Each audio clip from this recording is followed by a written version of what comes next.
Good morning everybody. So we are going to discuss latent heat today और latent heat को समझने के लिए we are going to discuss two very important things, the heating and the cooling curves. और इसके लिए हम example लेने वाले हैं our favorite very common compound water. So we are going to heat up ice, convert it into steam finally, and then we are going to cool down steam back into ice to study latent heat. Welcome to Science Arena. I am Monica.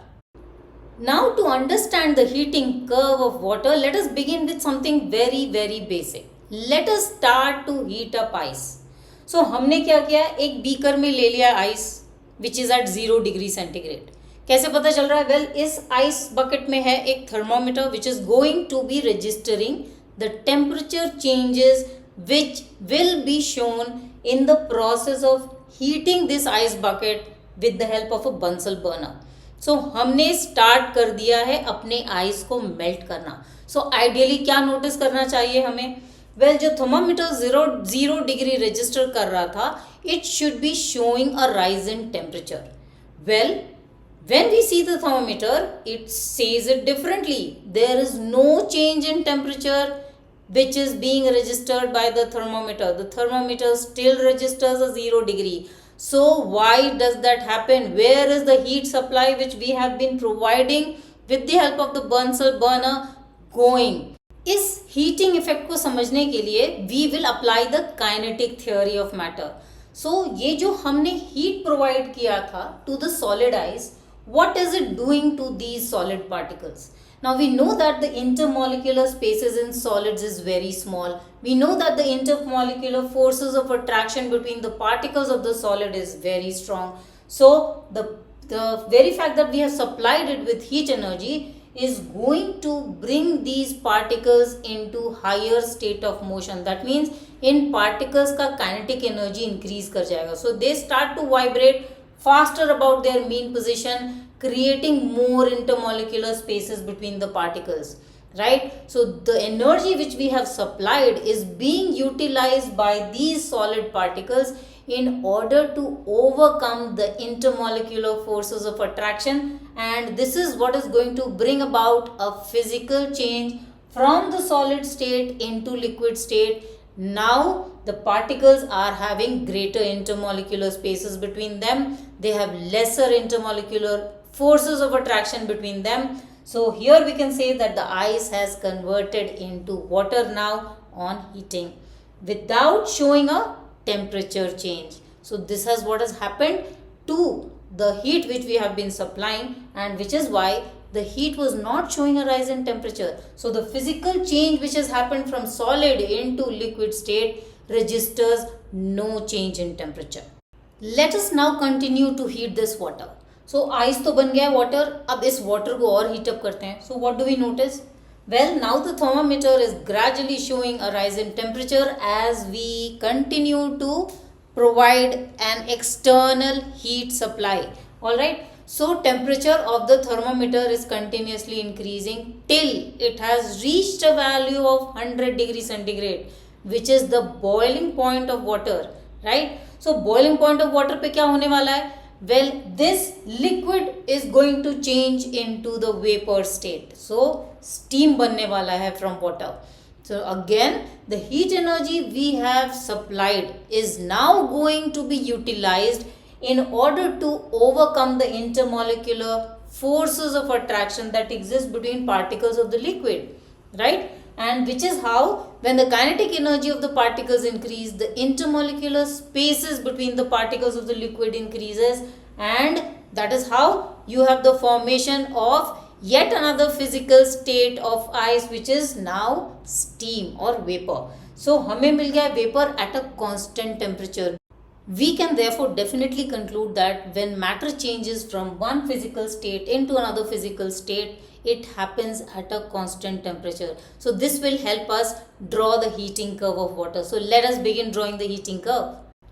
In the previous videos, you must have noticed that we have used the alphabet Q, which represents the energy absorbed or evolved in the process of the heat exchange that happens in the process of heating or cooling. So this is exactly what we are going to refer energy as. So energy on the x axis is referred to as Q, all right, and our y axis be the temperature, which is going to be plotted against the energy which we are going to supply. So let us study how this ice at, let us say, minus 20 degrees centigrade is now going to melt and finally change into water and then into steam. Steam, when it is an enclosed system, still further goes on to show a rise in temperature.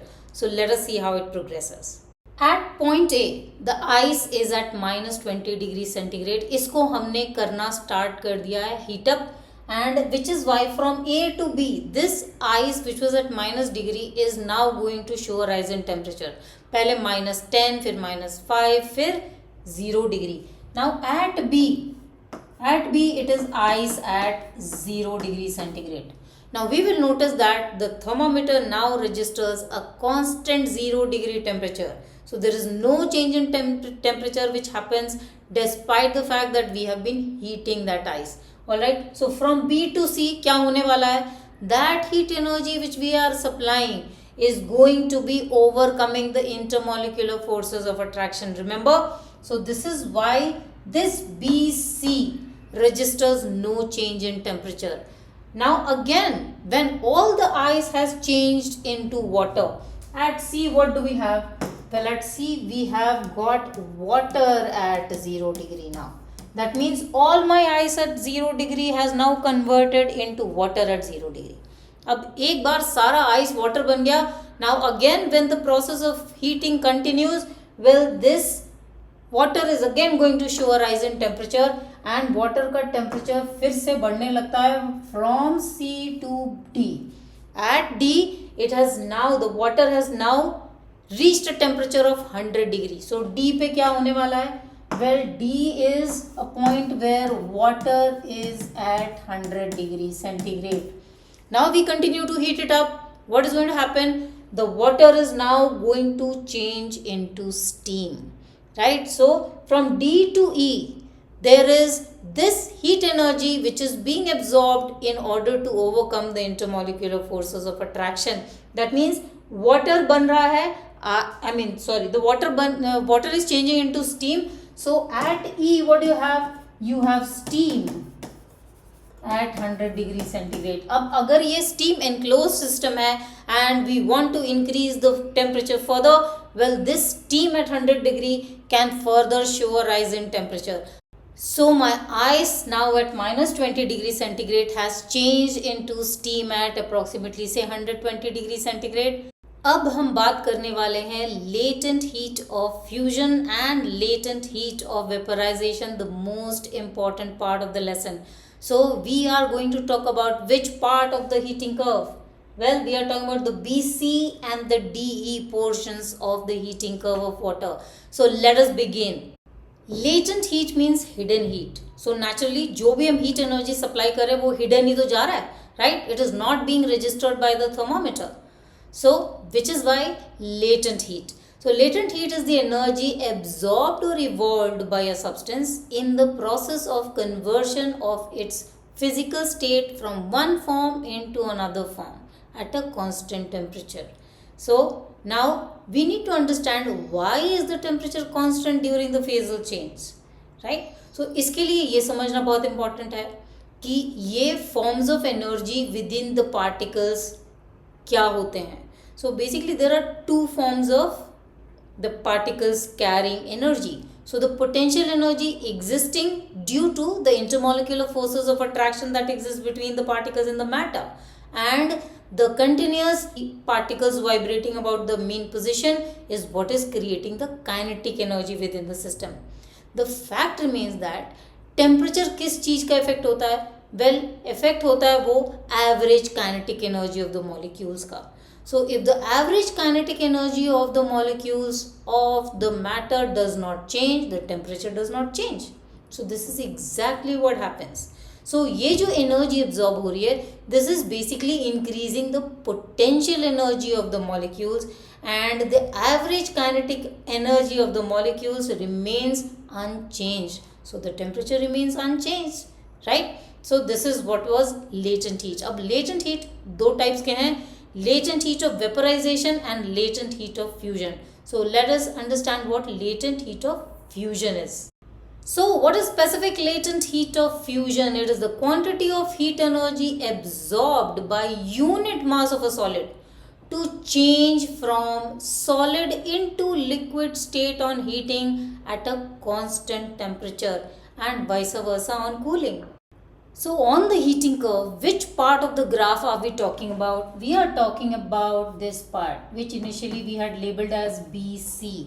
So we are talking about BC as the portion where the energy absorbed as latent heat of fusion is being utilized to change the state from solid into liquid on heating, right? So mathematically ये कैसा दिखता है? So latent heat of fusion is the quantity of heat energy absorbed by unit mass of a substance. तो इसकी अब ये this is not very clear, so let me use a different color.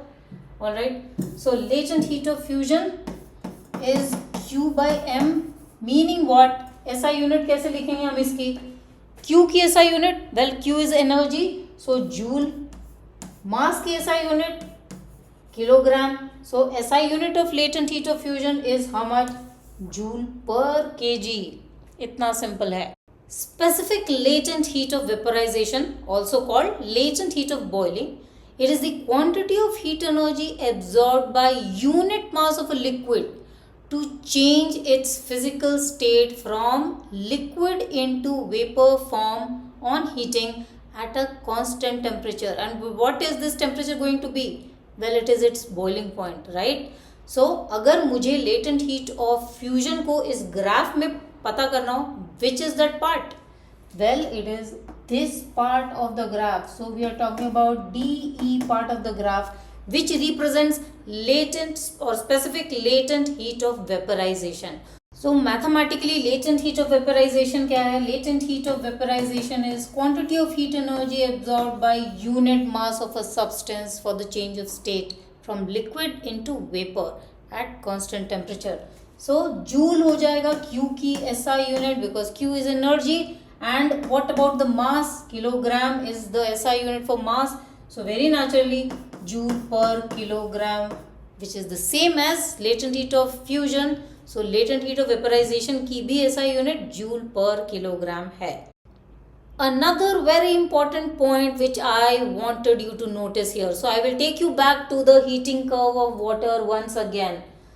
So if you remember, इसमें heating curve of water में what does BC represent? Well, it is the latent heat of fusion, and DE represents latent heat of vaporization. So you must have noticed BC की length is shorter as compared to DE की length. Now the question is why and what does it imply? So BC की length, if I drop this length on the x-axis, that means, alright, so this is say the quantity of heat energy absorbed as latent heat of fusion. So this quantity of heat energy absorbed is smaller than this quantity of heat energy absorbed as latent heat of vaporization. That means for water to change from ice into water, so I mean to say for ice, the quantity of heat energy absorbed by ice to change into water is smaller as compared to the amount of heat energy absorbed by water to change into steam. Right? बड़ा interesting concept है ये. So do remember to remember this. We are now going to cool down steam. Cool it down to create ice. So in the process of cooling curve of water, we have taken steam at 110 degree centigrade. इस steam को हम करने वाले हैं cool down. So what is going to happen? From A to B, the steam is going to release energy, and simultaneously it shows a dip in temperature. So कितना dip होता है? The temperature is going to show a dip till the temperature of the steam is 100 degree. So at B, what do we exactly have? At B, we have steam at 100 degree. Right? From B to C, the amount of heat energy released by this steam as latent heat of vaporization converts the steam into water at constant temperature. Remember, the temperature remains constant, wherein a phase change from steam into liquid water happens. Now at C, what do we have? We have water at 100 degree. On further cooling, क्या होने वाला है? More amount of heat energy will be released by this water. So a constant dip in temperature is shown between C and D, right? And D पे when the water has reached a temperature of 0 degree, at D we have water at 0 degree. अब क्या होने वाला है? On further cooling from D to E, the temperature remains constant, during which the amount of heat energy which is released by this water as latent heat of fusion converts the water into ice at 0 degree. So E पे हमारे पास है ice at 0 degree, right? अब इस ice को if we are going to cool down further, it is going to show a further dip from E to F, and this is what is the cooling curve of water. So this was so much simpler because we have done a lot when we were doing the heating curve of water. I hope this was simpler for you. In today's session, we have covered very important topics of calorimetry. I hope you benefit from them, and every minute you have spent here, I hope it is worth your time and worth my effort. So do remember to join me once again. Thank you for joining me here today. Bye-bye.